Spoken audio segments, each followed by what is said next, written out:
All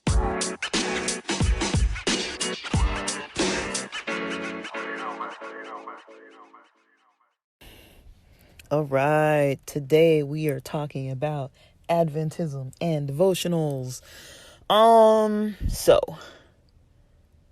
welcome back to the podcast. Welcome back to Theory and Theology podcast. It's late.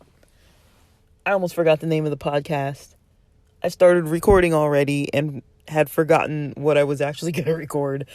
It's cold. I'm just chilling in my car. It's a little after midnight. I don't have anything else to do, and I didn't want to sit in the house. So I left the house and came to do some recordings. So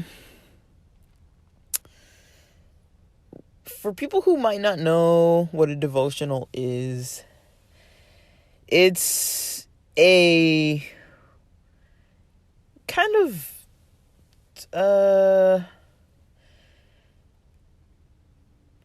spiritual time that you spend maybe most likely during the week.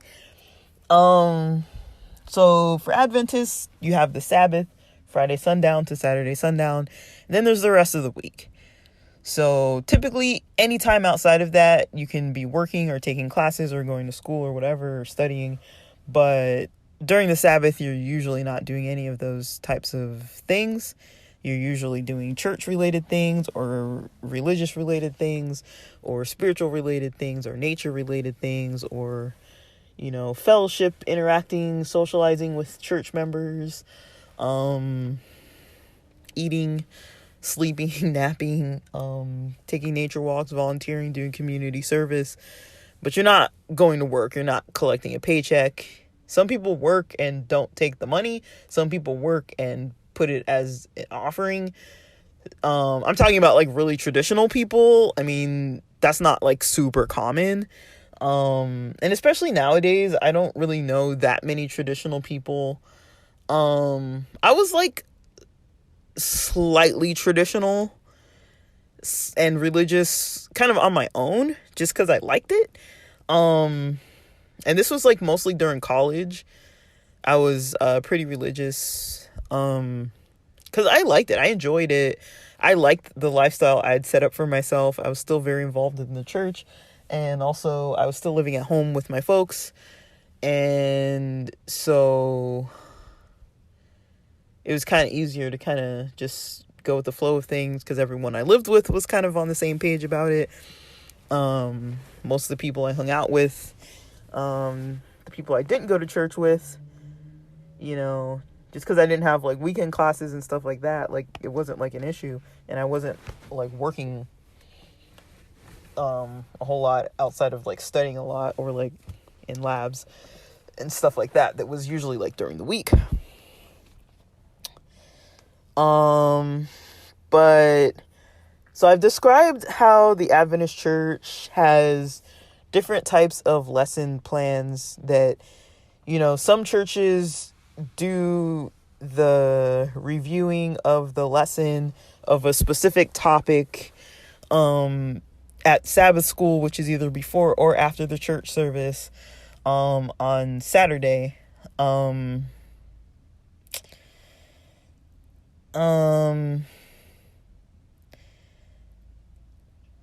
But usually most of the time the church will have, if they're following those lessons, the lesson plannings, and like I mentioned before, it goes by age group. Not every single age, but there's a certain range of ages that has different types of pamphlets and things that they'll take home. And that's what they'll usually read. Usually it has something for every day of the week. So one way to do devotionals is to follow the church handouts, or I guess you could call them, or the church. Some churches have bulletins during their services where they have different food for thought, or devotionals for during the week, or Sabbath related devotionals for what you can do during the Sabbath. Some of them have stuff that's just for church. most churches have access to, but maybe don't always order them. But you can order, like, I don't know if they still even have these, but they used to have physical copies of, like, they're kind of like little magazines, pamphlets or magazines or books, booklets, that would have either by week, like, so per week, they would have like a whole lesson of what you could do between Saturday night after Sabbath ended all the way through your work week, all the way till Friday night, or all the way till Saturday daytime at the church once you get back to church again. So you would usually at least have something for the week. And like I mentioned, there's like My Little Friend if you're like young.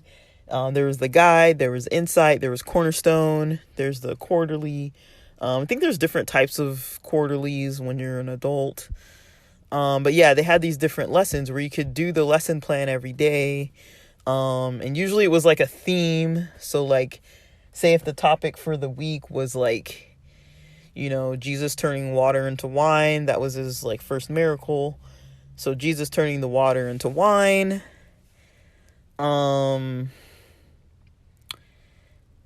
And if that was like a whole week based on that, or the topic might just be miracles in general, miracles of Jesus. So each day would have like some topic about miracles, something along those lines. And then at Sabbath school, if the Sabbath school at your church would discuss the lessons, you would actually go and discuss the lessons because maybe you read it, maybe you didn't. When I grew up, it wasn't really common for people to really be reading the lessons. It wasn't really common for people to be studying the Bible. I did those things because I liked them. So, because I'm a nerd. So I was like, yeah, I'm all about this, like, Bible study stuff. Like, I was all into it, like, for sure. I loved it. I still do, honestly. But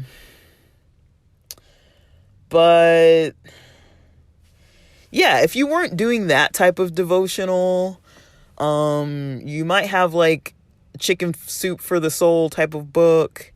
You may have gotten a book at like your baptism, some kind of like a spiritual guide of, not spiritual guide, like a book of some sort to study. But usually there's some form of lessons. You usually have lessons. So yeah, you might have a lot of lessons. You might have a lot of, just lessons mostly. You might have a lot of, like, your church might check it. Like, you might have the type of church that, like, you bring it back, like, filled out. Like, they would have maybe, like, a couple lines where you could, like, write, you know, your thoughts about a verse, or write some opinions, or answer some critical thinking questions, kind of like a workbook kind of thing. Some churches might actually go through the workbook and talk about people's different answers and stuff. Some churches, like, usually, you know, if you know, a lot of times they might not do that. So you could either follow the church related material, or you could get your own. Or if you were part of like a different Bible study group altogether that didn't do the church study books, but maybe you're part of like a Wednesday Bible study group that's studying like the book of Psalms or something like that. Like, and so your devotionals might be based on Psalms for that time period, or maybe might be based on whatever your Bible study group is talking about, or you might have your own devotionals. But a lot of times devotionals might be structured. You might get them from somewhere online, or make your own, or have your own interest in the topic or whatever. And you might do that every day, every night, every morning. I don't mean like you do that all the time, like every night and every morning or whatever. But yeah, I know a lot of people who grew up doing devotionals. I would do them more like at night before bedtime by myself. Our family would pray before meals. Sometimes we would do devotionals together as a family at night. Just a few 5 minutes, like talk about a scripture and then pray together. But usually that's what a devotional would entail, is some form of meditating, some form of study of some sort, or thought-provoking topic. Even if you're not studying the Bible, it might be reading a story, a book, or some kind of thing that's kind of thought-provoking to kind of get your mind thinking a certain way. And then maybe you would pray or meditate or something along those lines. So that would be considered like a devotional. As part of your own personal practice. Sometimes people do these things as groups at a certain time of the week. Sometimes, different churches have groups available. Sometimes it's like a member of the church that volunteers their house in like a day of the week where they're like, I'm going to lead this Bible study group if anyone wants to come.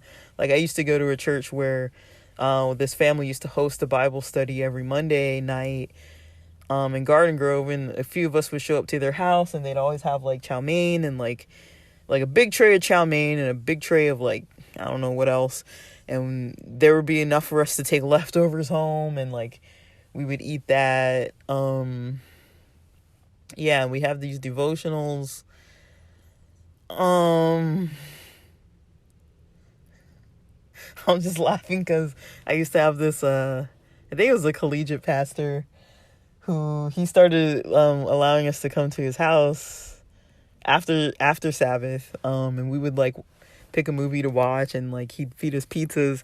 And I remember one of the first times he had us over, there were like maybe 10 of us, maybe 15 of us. I think he ordered like 15 pizzas or something, and him and his wife and his kids were young back then too. Like, I don't know if they were like kindergarten or first graders. They were like really young kids. And I think he was like, yeah, I've been eating pizza for like a week or something like that. Like, I remember, like, I don't know. It's just stuff like that where it makes me laugh. Really sweetheart of a guy. He was awesome. Shout out Henry, man. Henry Kuarkis. Awesome dude. Totally, truly awesome. Probably one of the best collegiate pastors I've ever had. I don't know. I've had a lot of awesome collegiate and youth pastors, honestly. Yeah, no, I never had any that really pushed their agenda. There was just one lady that kind of really pushed her agenda. But otherwise, no one else really did.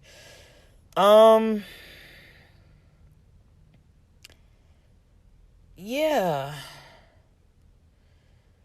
So devotionals look different for everybody. I remember our pastor would say that he had like this massage chair in his like living room or wherever in his house, and he would sit there and read his Bible every morning. I grew up reading the Bible. I love reading the Bible. I still do love reading it. The main thing that's changed for me is going from paper books to digital. There's something about that I just don't like. It doesn't feel the same. I've had the same Bibles for a length of time that I really enjoyed reading. But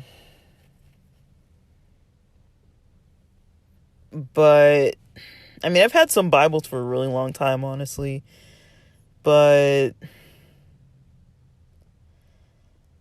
I don't know. I've had some Bibles that I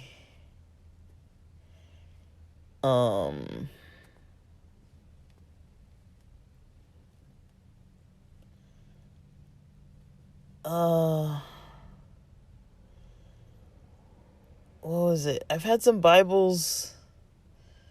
Yeah, I mean, I kind of get a little attached to my Bibles. There's one that one of my best friends gave me that I really liked a lot. It was a leather-bound Bible, like soft leather on the outside, and it was called like the Guitar Player's Bible or something like that. It had a little leather guitar pick on the front cover. If it's not at my parents' house, I think someone may have thrown it away, honestly. But that was one of my favorite Bibles ever. I think it was an NIV or an NLT. I can't remember. I didn't really like the translation of it. I think it was an NLT. And then that's a New Living Translation. I think I had an NIV. It was like a teen study Bible that would have like supposed like messages from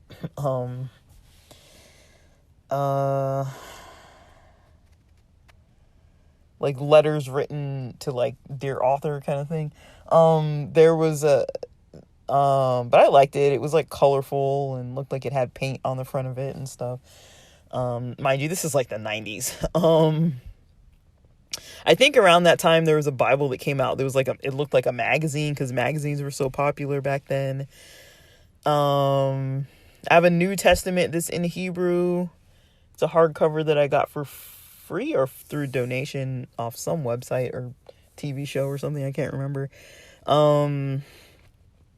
I've got a New Revised Standard Version. I think I had two. One of them was a study version. I think I sold it on like some Amazon site or something like that way back. Or I might still have it in my parents' house. I have a Chumash. I don't know if it's an art scroll or stone. I think it's a stone Chumash. It's blue.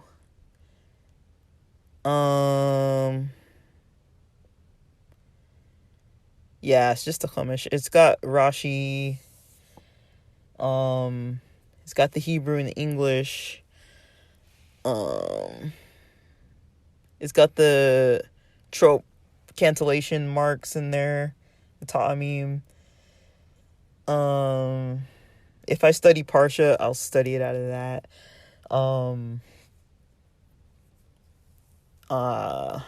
Yeah, it's just a traditional Chumash.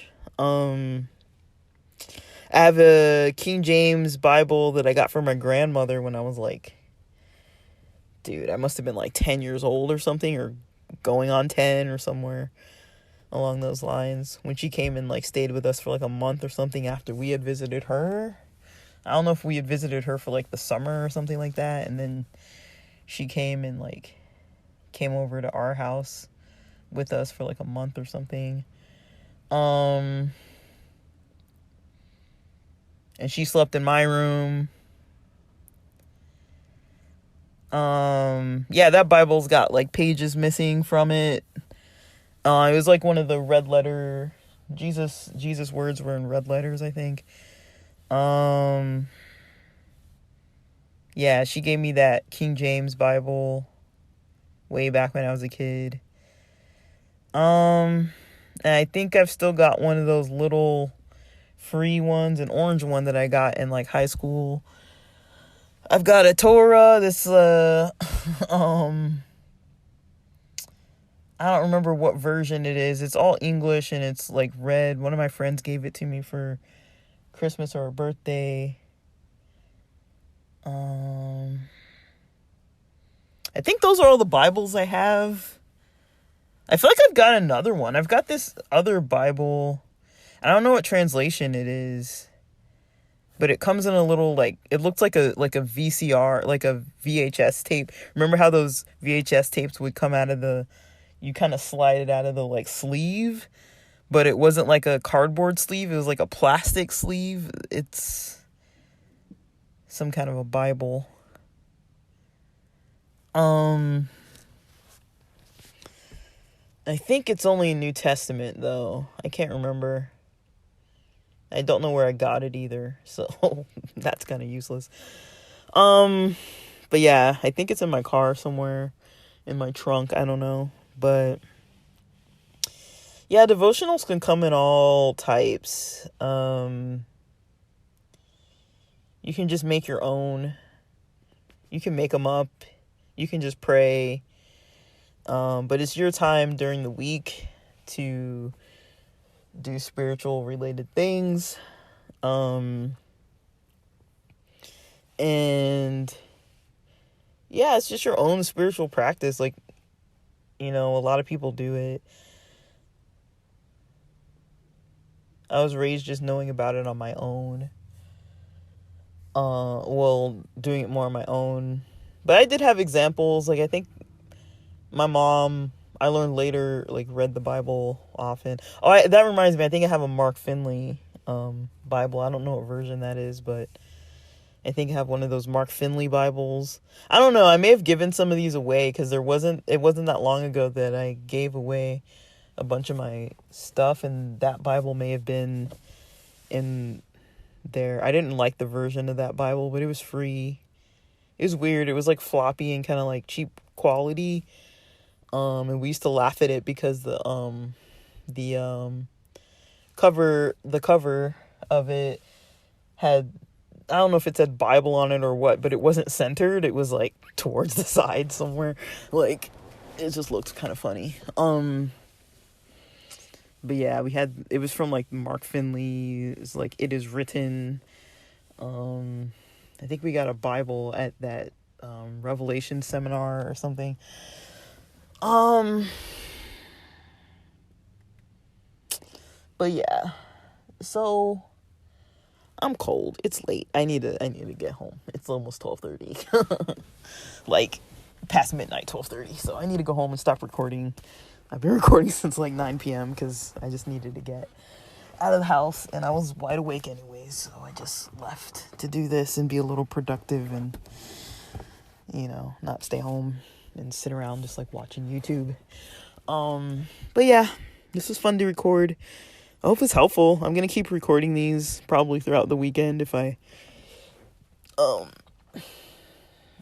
can't find anything better to do. But thanks for listening.